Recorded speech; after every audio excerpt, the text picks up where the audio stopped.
Dari Jalan M Sanggaji 41 Yogyakarta, 101,3 Star FM Inspiring Sound. Selamat pagi, Star Lovers. Saya Pelogia Suarman hadir kembali di program bincang spesial kita hari ini bersama Balai Besar Pengawas Obat dan Makanan di Yogyakarta. Star Lovers, gimana nih situasi menjelang akhir-akhir bulan Ramadan? Sudah semakin sibuk dengan persiapan lebarannya kah? Sudah pilih-pilih hampers mungkin? Atau udah mulai tanting-tung? Mau menu apa nanti yang disuguhkan atau dibeli di saat lebaran di tahun 1445 Hijriah ini? Tapi Star Lovers pernah dengar gak sih istilah don't judge a book by its cover? Kayaknya memang situasi ini cukup baik ya kalau misalkan kita mau naruh ekspektasi yang luar biasa biar kita nggak langsung ngejudge di awal gitu. Dan ini masih relate juga kalau kita sambungkan dengan keputusan kita kalau mau beli takjil atau menu makanan berbuka lainnya. Tapi pepatah ini Solovers jangan sampai membuat kita nih jadi ngendorin kewaspadaan gitu ya Solovers ya. Apalagi sama yang namanya kebersihan, kandungan gizi atau keamanan dari setiap asupan bahan pangan atau makanan yang masuk ke dalam tubuh kita. Nah, di minggu ketiga Ramadan kali ini juga Solovers BBPOM atau juga BBPOM di Yogyakarta ini menjelang Hari Raya Idul Fitri masih terus melakukan intensifikasi pengawasan yang dilakukan terkait permintaan produk pangan yang juga meningkat nih, khususnya menjelang Hari Besar Keagamaan. Situasi ini juga Star Lovers ternyata ini sering digunakan sama oknum yang tidak bertanggung jawab untuk mengedarkan pangan yang tidak aman dan atau juga tidak layak dikonsumsi. Nah, biar kita terhindar Star Lovers dari sesuatu yang nggak kita inginkan gitu ya bersama, kita langsung ngobrol aja sama dua narasumber yang udah hadir bersama Gia di studio Star FM. Selamat pagi Ibu Eti Rusmawati STP. Selamat pagi juga. Gimana kabarnya Bu Eti? Alhamdulillah sehat. Mbak Gia juga sehat ya? Amin, alhamdulillah juga puji Tuhan sehat. Ibu puasa masih lancar ya Bu ya? Lancar, semoga Star Lover semua juga masih jangan mokel ya. Oke, ini ya pesan utama. Jangan mokel nih. Karena walaupun tugasnya Ibu juga banyak banget ya Bu selaku pengawas farmasi makanan Madya, ternyata Ibu masih aman ya. Nggak ada mokel-mokel ya Bu ya? Alhamdulillah, lanjut. Lanjut ternyata. Dan Bu Eti kali ini nggak sendiri ya Bu Eti ya, ditemani juga dengan analis obat dan makanan ada Ibu Tuti Erlina Warja. Halo, selamat pagi Bu Erlin. Iya, selamat pagi semuanya, Star Lover. Gimana kabarnya Ibu, sehat? Alhamdulillah sehat. Sehat ya, senyumannya manis banget nih pagi hari ini. Bikin tenang gitu Star Lovers ya. Dia jadi kayak aduh agak malu-malu juga ya kalau misalkan mengeluarkan suara ketawa yang luar biasa gitu. Tapi semoga Bu Erlin dan Bu Eti dalam situasi yang sehat dan juga selalu siap ya Bu untuk memberikan informasi yang kayaknya perlu kita ketahui bersama, apalagi berkaitan dengan yang namanya kandungan dan kebersihan situasi pangan yang ada di Yogyakarta. Tapi sebelumnya Bu Eti dan juga Bu Erlin, sebelum kita mulai obrolan kita di pagi hari ini, dia juga mau ngajak Star Lovers nih buat bergabung dengan mengirimkan pertanyaan melalui WhatsApp di nomor 0818621013 atau juga di kolom komentar Instagram kami di @starjogjafm. Baik Bu Eti, ini kita pertemuan yang setiap tahun bertemu ya Bu, ngobrolin tentang gimana situasi Ramadan, gimana situasi keamanan yang ada di Yogyakarta gitu. Tapi dia pengen tahu juga nih Bu, apakah selama Ramadan kali ini Bu, BBPOM di Yogyakarta ini masih melakukan pengawasan secara terus-menerus Bu? Monggo.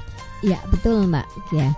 Jadi kita Balai Besar POM di Yogyakarta ini memang tugasnya adalah melakukan pengawasan terhadap peredaran obat dan makanan. Nah, sebetulnya ini adalah kegiatan rutinitas kita. Jadi tidak hanya insidentil ya, tidak hanya di hari raya saja kita turun, tetapi sebetulnya kita tiap hari memang turun ke lapangan untuk memastikan bahwa obat dan makanan yang beredar itu aman.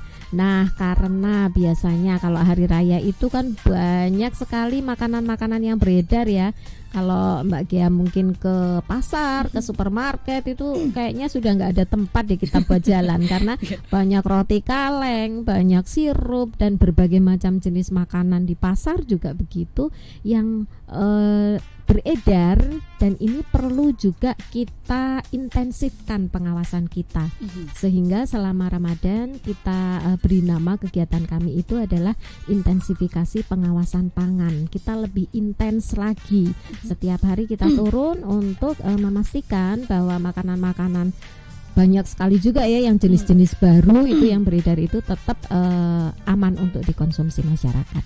Oke, ternyata ada situasi-situasi ya Bu yang ternyata kita temui itu di saat beberapa waktu tertentu gitu ya Bu ya. Ya, betul. Makanya kenapa adanya tadi kegiatannya dinamakan intensifikasi gitu ya Bu ya. Ya. Tapi kalau Bu Erlin sendiri Bu melihat apa yang dilakukan secara lebih intensif gitu, apakah ini juga sejalur dengan ternyata di tahun ini situasi masyarakat Yogyakarta dengan kehadiran pasar-pasar yang tiba-tiba itu juga menjadi tugas dari Balai Besar POM ini juga jadi lebih intensif lagi Bu seharusnya Bu.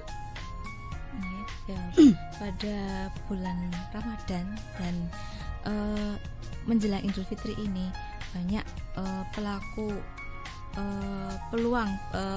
usaha pangan karena adanya kebiasaan masyarakat Indonesia yang selalu menyajikan menu yang variatif, menu berbuka yang berbeda-beda supaya tidak bosan gitu. Oke. Dan saat menjelang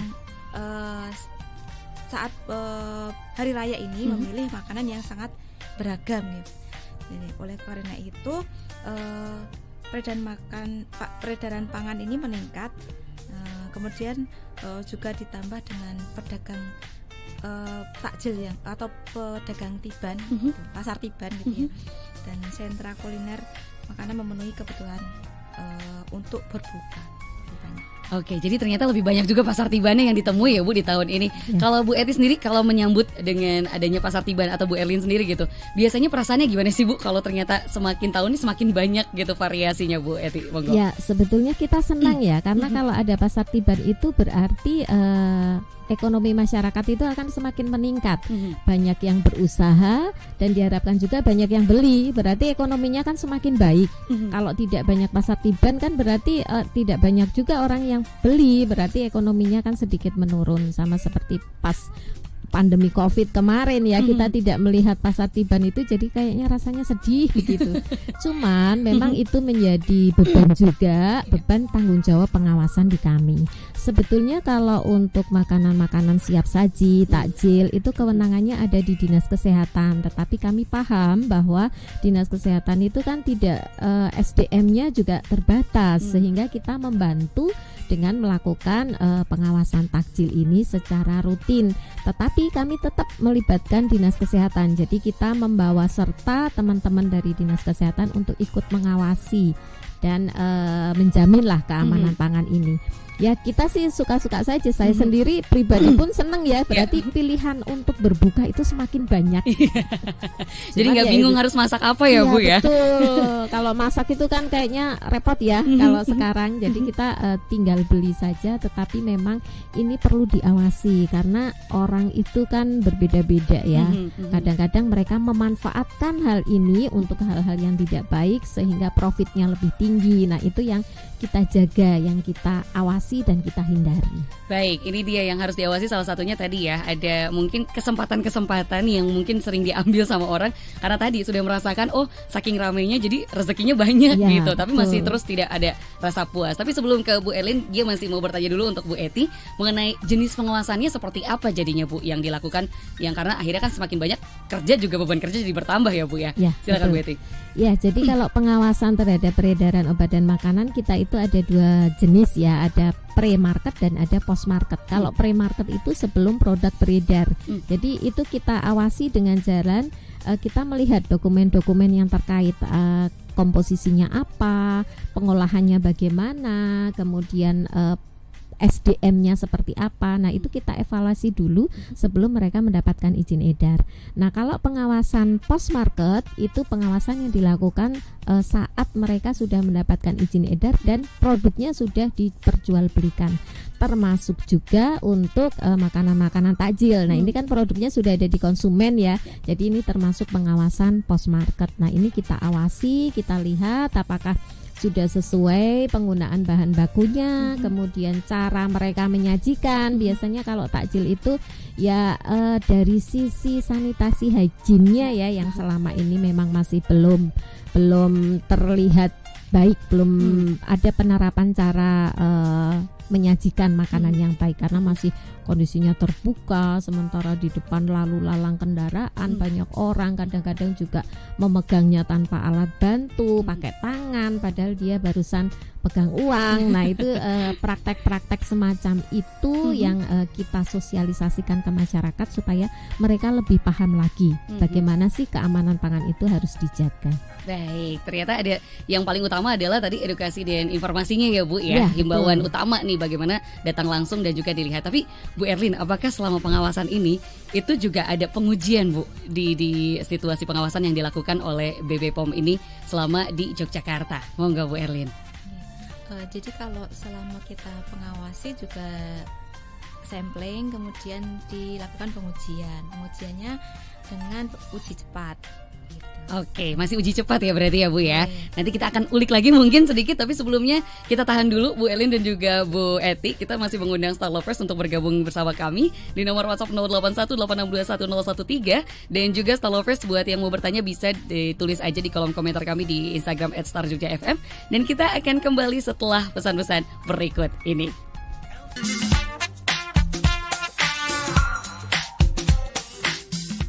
Star Lovers masih bersama Gia dan tentu juga masih bersama Bu Erlin dan juga Bu Eti dari BPOM di Yogyakarta.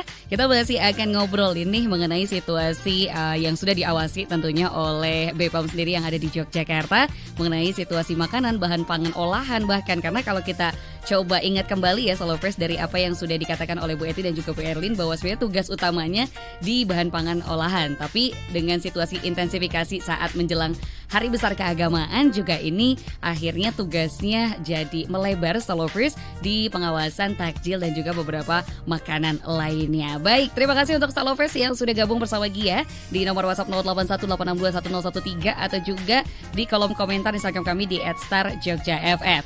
Bu Eti dan juga Bu Erlin, ini sudah ada pertanyaan yang masuk, salah satu Star Lovers yang bertanya nih, karena tadi ke-trigger sama ucapan dari Bu Erlin ya mengenai ternyata apa yang dilakukan sampai dengan misalkan uji cepat tadi ya Bu Erlin. Nah, apakah setelah misalkan kita diketahui hasilnya dari uji cepat itu, apa sih Bu yang dilakukan selanjutnya? Ini pertanyaan dari Tina di Sleman Bu, monggo. Ya, jika kita menemukan produk takjil gitu yang ditemukan mengandung bahan berbahaya, itu kan kalau positif berarti mengandung bahan berbahaya ya. Jadi nanti pedagangnya diberikan pembinaan. Kemudian setelah itu ini kan bekerjasama dengan dinas kesehatan juga, nanti akan dilanjutkan untuk pengawasan sama dinas kesehatan gitu. Oke, dikembalikan lagi ke dinas kesehatan berarti ya Bu Erlin ya. Dan ternyata ini situasinya kalau di tahun ini ditemukan nggak Bu situasi seperti tadi di saat misalkan udah ada uji cepat, ternyata ada nih ditemukan satu penjual atau 1-2 penjual gitu Bu? Selama periode ini ya, ini kemarin belum ada ditemukan sampel yang mengandung bahan berbahaya. Baik.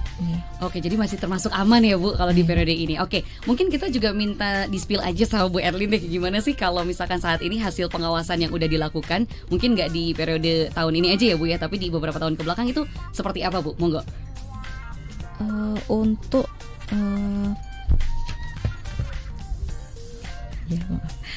Untuk yang pengawasan 3 tahun terakhir ya, untuk takjil saja, itu dari tahun 2022 itu di sampel 143, kemudian semuanya memenuhi syarat. Di tahun 2023 jumlah sampelnya 122, 120-nya memenuhi syarat, sedangkan 2 sampel itu tidak memenuhi syarat. Itu ditemukan borak pada kerupuk puli. Kemudian di tahun ini tadi tidak ada ditemukan produk yang tidak memenuhi syarat. Itu sebanyak 90 sampel, semuanya aman ya Bu ya. Oke, baik Bu Eti, kalau tadi kan udah di-spill juga sama Bu Erlin ya mengenai tadi berapa sampel dan lain sebagainya gitu Bu. Tapi sebetulnya secara kondisinya secara umum deh Bu, makanan buka puasa yang diawasi itu gimana sih Bu kondisinya sampai saat ini Bu? Monggo. Ya, jadi kita bicara dulu tentang keamanan pangan ya. makanan itu dikatakan aman jika dia bebas dari 3 bahaya. Bahaya pertama cemaran mikrobiologi, bahaya kedua cemaran fisik, dan bahaya ketiga cemaran kimia. Yang kita lakukan selama ini uji test kit itu adalah untuk menghindari adanya cemaran kimia. Jadi adanya bahan berbahaya di situ seperti formalin, borak, rodamin B, metanil yellow. Nah, kita menghindari adanya cemaran kimia karena cemaran kimia ini nextnya itu bisa menyebabkan kanker. Nah, itu kan kalau sudah kanker kan itu sudah namanya uang ya yang harus kita sediakan karena pengobatannya mahal. Namun ada 2 lagi cemaran yang dia berpengaruh terhadap posisi keamanan pangan tadi. Nah, ini yang kita lakukan dengan cara edukasi ke pedagang, karena untuk mencegah cemaran biologi kita harus melihat sanitasi hygiene-nya. Kita lihat masih banyak sekali produk-produk makanan siap saji itu kan itu sudah tinggal dimakan ya, tidak ada pemanasan lagi, tetapi disajikan tanpa penutup. Sementara di depannya ada lalu lalang banyak kendaraan, mungkin juga banyak truk-truk dengan mereka ada asap, ada debu, itu macam-macam. Nah, itu adalah yang bisa mempengaruhi cemaran mikrobiologi. Ada juga yang pedagang itu mereka tidak menggunakan alat bantu. Jadi mengambilnya pakai tangan. Nah, itu biasanya kalau pedagangnya sudah agak sepuh-sepuh begitu ya, mereka masih tradisional dengan tangan. Katanya kalau pakai tangan itu lebih enak, padahal cemaran mikrobiologinya akan lebih banyak di situ. Nah, ini yang pertama kemungkinannya tadi. Kemudian kemungkinan kedua adanya cemaran fisik. Nah, cemaran fisik ini juga kami masih banyak melihat banyak sekali produk-produk takjil itu yang di staples. Nah, biasanya kan dimasukkan dalam cup-cup plastik kecil-kecil, kemudian di staples, dimasukkan dalam daun, dibungkus daun, kemudian di staples. Nah, itu adalah termasuk potensi cemaran fisik yang sangat-sangat ini ya, mengganggu kesehatan. Ya, kalau yang makan itu orang-orang dewasa, mungkin mereka akan lebih sabar menghilangkan dulu staplesnya itu dari produk pangan. Tetapi kalau anak-anak kecil, mereka sudah lapar, sudah pengen makan, akhirnya itu hanya ditarik, ternyata tidak lepas, akhirnya ketelan. Nah, kalau sudah ketelan kan itu bahaya bagi usus. Nah, 2 cemaran ini yang masih sering kita lihat di penjual-penjual takjil, cemaran biologi dan cemaran fisik ini. Nah, langkah kita melakukan edukasi. Jadi selain kita melakukan pengawasan, kita juga melakukan edukasi. Nanti Mbok jangan lagi pakai staples, pakai karet aja atau diisolasi saja, itu akan lebih aman bagi konsumennya. Nah, ini memang namanya habit ya. Kalau habit itu memang harus pelan-pelan. Kita tidak bisa langsung itu kok terus di pro justisia, ditindak pidana, nggak bisa. Itu harus pelan-pelan kita informasikan dan kita cerdaskan juga konsumennya supaya jangan membeli yang seperti itu. Selama ada permintaan, ada demand, maka supply itu akan terus muncul. Yang beli aja mau, kenapa saya repot-repot sih cari karet, cari isolasi, ya udah di staples cek sudah dapat banyak ya, 1 menit sudah dapat banyak. Nah, itu edukasi itu perlu untuk mencerdaskan pedagang dan konsumen tadi.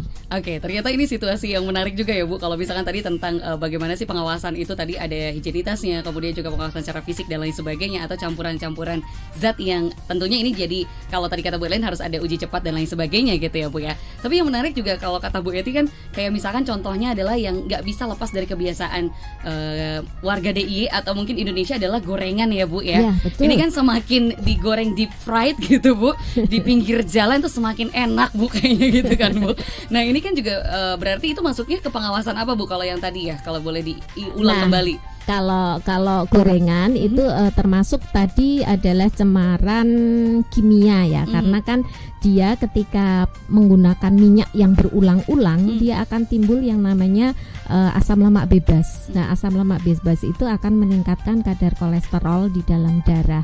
Jadi ya itu tadi, kita memang agak sulit kalau pengawasan seperti ini, karena kalau kimia itu efeknya kan jangka panjang. Jadi tidak seperti mikrobiologi. Kalau mikrobiologi ketika nggak bersih, keracunan, nah itu sudah ada evidence-nya, sudah ada bukti. Tapi ketika kimia itu nanti jangka panjang 10 tahun kemudian baru ibu terdeteksi kanker rahim, kanker payudara. Nah, sehingga masyarakat kita itu menjadi tidak percaya loh, saya makan ini juga sehat-sehat saja kok. Nah seperti itu, sehingga edukasi untuk cemaran kimia ini menjadi agak susah. Nah, oleh karena itu ya kita salah satunya siaran radio ini adalah untuk edukasi ya. Jangan sampai nih habis siaran radio kita takjilnya nyari lagi ya Bu ya. Yang gorengannya tuh jangan-jangan Bu Erlin udah bayangin ya Bu, kira-kira mau beli tempe atau apa ya Bu nanti Bu Erlin ya. Apalagi digorengnya pakai tangan langsung gitu. Wah, ini ada nilai atraktifnya juga jangan-jangan gitu. Kalau Bu Erlin sendiri melihat misalkan situasi yang ditemukan di lapangan gitu Bu Erlin, itu seperti apa sih Bu perasaan? Apalagi kita mengerti ya tadi kalau misalkan minyak kan tadi bahan kimia, tapi kalau yang mikrobiologi ya Bu ya, hal-hal mikrobiologi mungkin Bu Erlin lebih sering menemukan kali ya Bu di kandungan-kandungan itu, biasanya efek-efek ke badan tuh kayak apa sih Bu? Untuk mikrobiologi kita kan ini yang ditemukan kan yang ini kan bakteri ya, bakteri. Jadi kalau bakteri itu nanti menyebabkan diare gitu, jadi sering. Jadi setelah kita mengkonsumsi pangan yang kurang aman atau kurang bersih, kurang higienis gitu, itu nanti sakit perut, kemudian diare, itu timbul seperti itu. Itu mungkin kalau lebih lanjutnya, kalau apalagi lagi di cuaca saat ini bisa demam juga kali ya Bu ya, keberlanjutannya apa? Itu memungkinkan nggak Bu? Atau sebetulnya demam tuh lain lagi nih gejalanya Bu Erlin? Iya kan, karena kalau bakteri juga menyebabkan demam, bisa jadi timbul demam. Oke, ternyata bakteri menimbulkan adiktif juga ya Bu ya, walaupun ternyata gorengan nih cukup luar biasa, ada hal-hal yang perlu kita perhatikan. Tapi Bu Erlin sama Bu Eti sendiri masih mengonsumsi gorengan gak Bu nih Bu? Sampai dengan saat ini gimana Bu? Ya, kita sudah mulai mengurangi ya karena faktor usia juga. Kalau sudah usia gini kan banyak sekali yang harus dikurangi. Nah terkait dengan tadi ya konsumsi kita terhadap gorengan atau terhadap yang lain-lain. Nah itu ketika seseorang terkena cemaran mikrobiologi itu kan nanti akan ada keracunan tadi ya, keracunan diare. Nah itu nanti juga akan berpengaruh terhadap ibadah kita. Nah kalau di bulan Ramadan kita sakit diare, nanti pasti nggak puasa atau paling tidak tetap puasa, tapi nanti ibadah-ibadah yang lain misalnya taraweh, kemudian tadarus itu akan menjadi berkurang. Jadi memang lebih baik ketika Ramadan ini kita jangan gelap mata ya melihat jajanan di mana-mana kemudian kita langsung beli. Nah itu kita tetap harus hati-hati, jaga kondisi supaya meskipun produk itu aman, tetapi ada cemaran kimia yang tersembunyi tadi yang memang tidak kelihatan. Jadi kita tetap harus waspada. Nah, kewaspadaannya jadi utama ya Solopers, jangan sampai nih situasi yang tadi diungkapkan sama Bu Erlin dan Bu Eti ini jadi alasan untuk mokel malahan ya Bu ya. Wah, ini bahaya, jangan sampai Solopers. Tapi sebelum kita lanjutkan lagi obrolan bersama Bu Erlin dan juga Bu Eti ini, terima kasih untuk Solopers yang juga sudah bergabung bersama kami di nomor WhatsApp 0818621013. Ini ada Bapak Revianto yang bertanya juga nih sebetulnya Bu. Ini nggak harus kita jawab sekarang ya, Gia spill dulu aja karena biar lebih penasaran gitu. Bu Erlin dan Bu Eti ada pertanyaannya, katanya kebanyakan orang-orang melanggar itu alasannya apa sih Bu? Ini penasaran juga sih, Gia juga termasuk ya Bu. Terus juga kalau bahan berbahaya yang kerap ditemui di makanan itu apa selama misalkan Bu Eti dan Bu Erlin ini melakukan pengawasan di daerah istimewa Yogyakarta. Tapi sabar dulu Pak Revianto, Bu Eti dan juga Bu Erlin, karena kita akan break dulu sejenak. Buat Solopers yang juga mau bertanya boleh, masih kita tunggu bersama tentunya. Masih panjang perjalanan kita sampai dengan jam 10 nanti. So buat Solopers yang mau gabung bersama kami bisa di nomor WhatsApp 0818621013 atau juga di kolom komentar Instagram kami @star Jogja FM.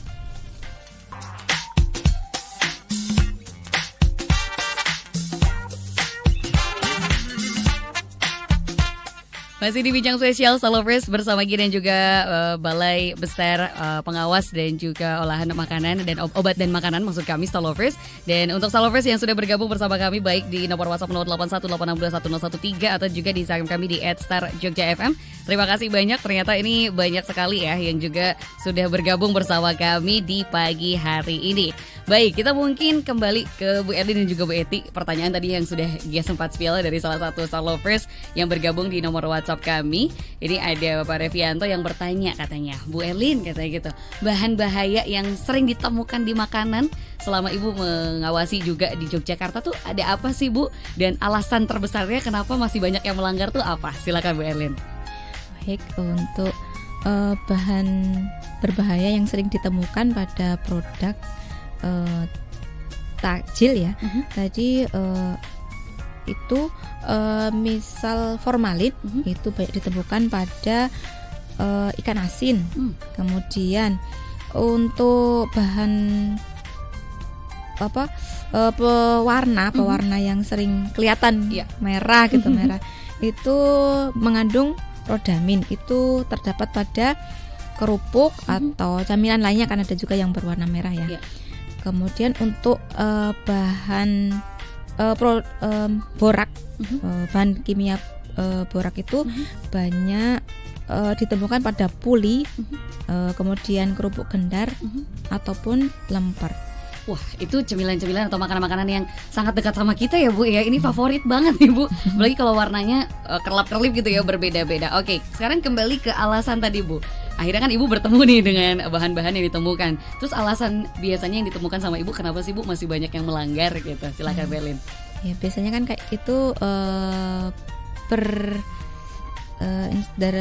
berhubungan dengan kepraktisan supaya dan ini ekonomi, biasanya kan berhubungan dengan ekonomi ya, karena lebih murah, lebih praktis gitu, lebih banyak menguntungkan juga itu untuk dari sisi pedagang. Tapi tidak, kalau ini kan tidak menguntungkan bagi konsumen, itu kan mengandung bahan berbahaya dan mengganggu kesehatan kita gitu. Iya, itu dia ya Bu ya, ternyata ada alasan-alasan yang ternyata untuk satu sisi aja ya Bu ya. Kalau penjual atau misalkan ternyata pembeli, itu ada situasi yang ternyata lebih ke perugian tadi ya, atau merugikan. Baik, kita kembali juga nih untuk pertanyaan lainnya untuk Bu Eti. Mungkin kita gantian ya, kita lempar pertanyaannya juga ke Bu Eti nih. Ini ada salah satu pertanyaan Bu Eti yang juga ternyata sudah masuk di Instagram kami di @starjogjafm. Kalau tadi kita ngomongin tentang bahan makanan ya, pangan, lebih ke makanan gitu. Tapi Bu Eti, ini pertanyaan dari Veronica Annabel di Instagram kami gitu, katanya sekarang ini juga kan lagi banyak penjual minuman Bu gitu. Apakah bisa diketahui juga tingkat keamanan penggunaan gula pemanisnya? Gimana Bu Eti, silakan. Ya, terima kasih Mbak Veronica ya.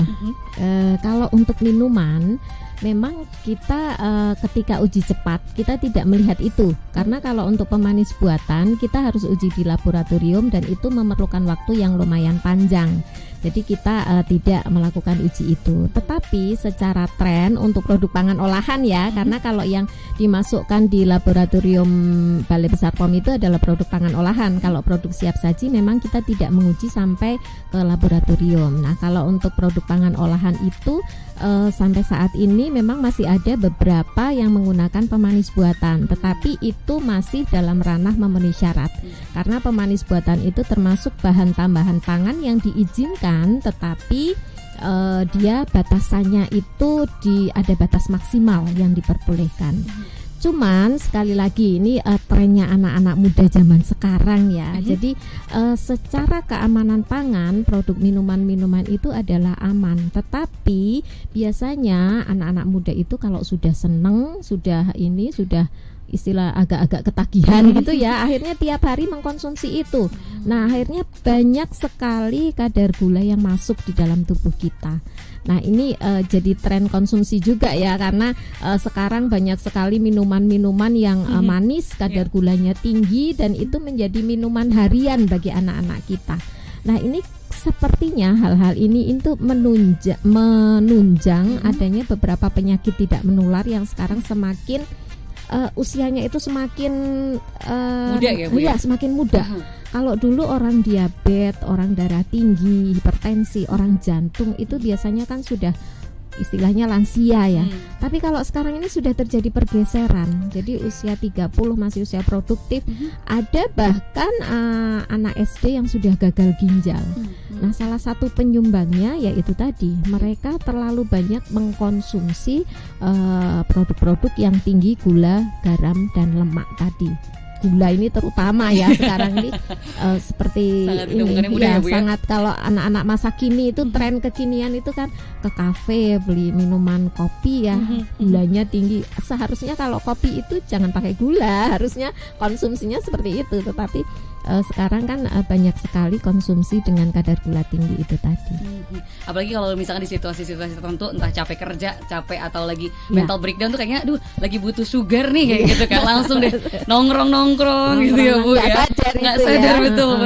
Itu juga jadi situasi apalagi pas bukber gitu ya, nyarinya makanan manis terus sampai makanan penutupnya juga dessertnya wah luar biasa. Oke, ini sudah terjawab tentunya untuk Kakak Veronica Adabel, dan ini juga ada pertanyaan lagi sebetulnya tadi mungkin udah dijawab ya Bu ya, mengenai apakah pengawasan makanan takjil ini cuma di sentra kuliner atau secara acak nih Bu Elin, silakan. Ini ada pertanyaan dari Star Lovers juga Roro @titikerianti. Monggo Bu Elin. Nih, kalau untuk pengawasan ini di titik sentra kuliner juga di pasar, kebanyakan kan ada pedagang tiban juga ya. Jadi di semua titik pedagang yang terdapat penjualan takjil. Oke, bisa berarti ada sifatnya bisa secara acak juga kita datangi langsung gitu ya Bu ya. Oke, baik. Wah, ini cukup menarik ya. Jadi Starlovers juga mungkin perlu bersiap apalagi nanti yang berjualan di beberapa pasar Ramadan gitu, bazar Ramadan, karena bukannya apa-apa, bersiapnya dalam artian bukan untuk mengelabui gitu ya Starlovers ya, tapi juga bagaimana keamanan dan kebersihannya ini juga perlu kita perhatikan. Ini juga Gia penasaran tadi kembali ke Bu Eti bahwa salah satu pengawasan fisik itu kan adalah tadi ya Bu, penggunaan staples gitu Bu. Tapi ternyata Gia juga masih suka menemukan bagaimana bungkusan makanan terutama di jajanan pasar tradisional dan lain sebagainya itu menggunakan lidi dan juga tusuk gigi. Apakah itu termasuk ke pengawasan, apa justru itu aman-aman aja Bu Eti? Ya, kalau lidi dan tusuk gigi itu ukurannya besar ya. Jadi secara kasat mata kita kan bisa melihat itu. Dan kita melepasnya juga lebih gampang karena kalau lidi dan tusuk gigi itu kan tinggal kita tarik saja sudah selesai. Tetapi kalau staples itu mengunci kan dia kan mengunci istilahnya. Jadi tidak bisa langsung kita tarik. Kadang-kadang nariknya itu harus secara paksa sehingga bisa jadi si staples ini akhirnya jatuh ke produk makanan itu dan tertelan. Kenapa kok staples ini menjadi salah satu pengawasan kami dan menjadi salah satu cemaran fisik? Karena ukurannya itu terlalu kecil sehingga kita harus waspada terutama ketika makanan tersebut dikonsumsi oleh anak-anak atau lansia. Kalau tusuk gigi sama lidi itu kan relatif besar ya, jadi kita tidak perlu khawatir itu ketelan. Kayaknya juga tidak pernah ada kasus ketelan tusuk gigi ya. Wah, ini agak bahaya juga kalau misalkan itu apalagi debus ya, jangan-jangan ya Bu kalau misalkan nyoba gitu. Oke, ternyata ini masih aman ya Bu, termasuknya Bu, karena ukurannya juga cukup besar. Baik, ini karena kita sudah banyak bahas juga tadi, ternyata trennya juga udah diinformasikan sama Bu Eti bahwasanya salah satu tren konsumsi masyarakat saat ini adalah gula, garam, dan lemak ya Bu, atau GGL gitu ya. Ini ternyata cukup lekat banget dengan kita. Kalau Gia sendiri sih nggak memungkiri ya Starlovers ya, Gia ngaku Bu Eti dan juga Bu Elin memang suka banget gitu sama yang gurih, yang umami gitu ya. Jadi memang situasinya kadang berbahaya sama diri sendiri. Oke, ini sebelum kita menutup juga nih Bu Elin, mungkin bisa dong kasih kita spill untuk tips-tipsnya gitu ya, untuk kita juga bisa untuk memilih lebih aman lagi dalam membeli takjil misalkan. Silakan Bu Erlin. Baik, untuk kita supaya lebih aman ya untuk membeli makanan takjil itu kita memperhatikan kebersihan baik dari makanan maupun sarana pendukung. Penjajah makanan yang berjualan di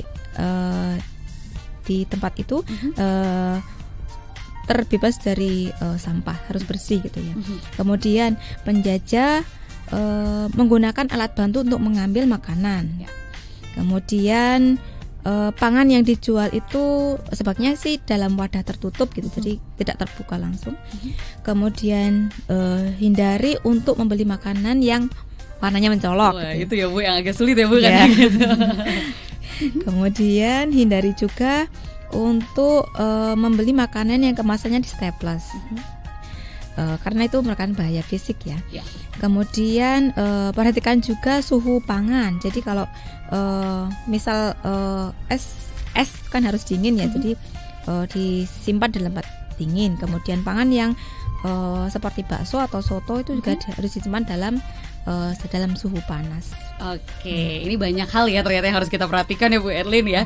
Oke, karena ini ternyata sudah masuk di jam 10, kita tidak terasa sekali Star Lovers. Kita kembali ke Bu Eti mungkin sebagai closing statement dan juga himbauan kepada masyarakat nih, untuk kita memerhatikan apa aja sih Bu Eti yang perlu kita makin ketatkan gitu ya, untuk bisa lebih menjaga kesehatan dan juga keamanan diri kita. Silakan Bu Eti. Ya, jadi kesehatan itu adalah investasi kita, dan investasi itu tidak bisa kita capai kalau mulainya setelah kita tua ya.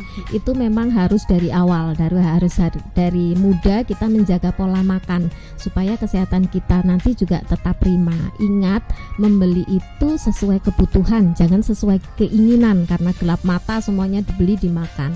Nah, tren tadi yang sudah saya sampaikan, kurangi makanan dengan gula, garam, dan lemak yang tinggi. Batas maksimal asupan untuk gula itu hanya 50 gram sehari. Untuk garam itu 2 gram sehari, dan untuk lemak maksimal 67 gram sehari. Jadi batasi itu, jangan sampai karena kita buka puasa minumnya teh manis, dilanjutkan dengan sup buah yang manis juga, lanjut makan kolak yang manis juga, kemudian makannya dengan ikan asin yang garamnya tinggi. Nah, itu makanan-makanan yang secara prinsip keamanan pangan sebetulnya aman, tetapi ketika kita mengkonsumsi secara berlebihan dan melebihi batas maksimal yang dipersyaratkan, kita nanti akan berpotensi terkena penyakit tidak menular tadi. Jadi kita harus hindari, jaga pola makan yang baik, jaga perilaku kita supaya hidup sehat.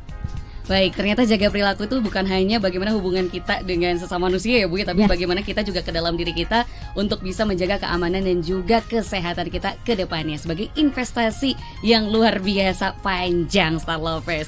Baik, terima kasih sekali lagi untuk Bu Eti dan juga Bu Erlin atas kebersamaannya pagi hari ini. Semoga nanti ke depannya kita juga terus mendapatkan informasi lebih lanjut ya Bu ya. Tapi ternyata kalau kita mau bertanya-tanya ini bisa kita langsung hubungi aja mungkin di beberapa sosial media ya Bu Eti ya. Betul. Ada di mana aja Bu? Monggo. Banyak ya, ada banyak. Tapi yang paling mudah itu kita bisa melayani WA ya di 0811-254-3633. Untuk teleponnya kita ada di 552250. Kalau media sosial kita sudah punya juga semua, IG, YouTube, TikTok juga, Facebook. Silakan bisa di search di Google aja ya. Aja Mbak Google langsung pinter ya. Balai POM Jogja nanti kan akan keluar semuanya alamatnya. Baik, salah satunya ada di bbpom_Yogyakarta di Instagram ya Star Lovers ya. Baik, sekali lagi terima kasih banyak untuk Bu Eti dan juga Bu Erlin karena waktu sudah selesai nih untuk kita ngobrol-ngobrol. Ternyata datanya sudah kita dapati dan syukur alhamdulillah puji Tuhan Star Lovers di tahun ini ternyata tidak ada temuan ya Bu yang cukup berbahaya. Semoga di tahun-tahun depannya juga sama. Dan buat Star Lovers juga yang sudah bergabung, terima kasih. Semoga segala jawaban juga sudah memberikan pencerahan sedikit untuk apa yang membuat Star Lovers penasaran. Dan Star Lovers jangan lewatkan program lainnya dari Star FM. Untuk itu saat ini Gia pamit undur diri bersama Bu Erlin dan juga Bu Eti. Stay happy, healthy, and wealthy. Sampai jumpa.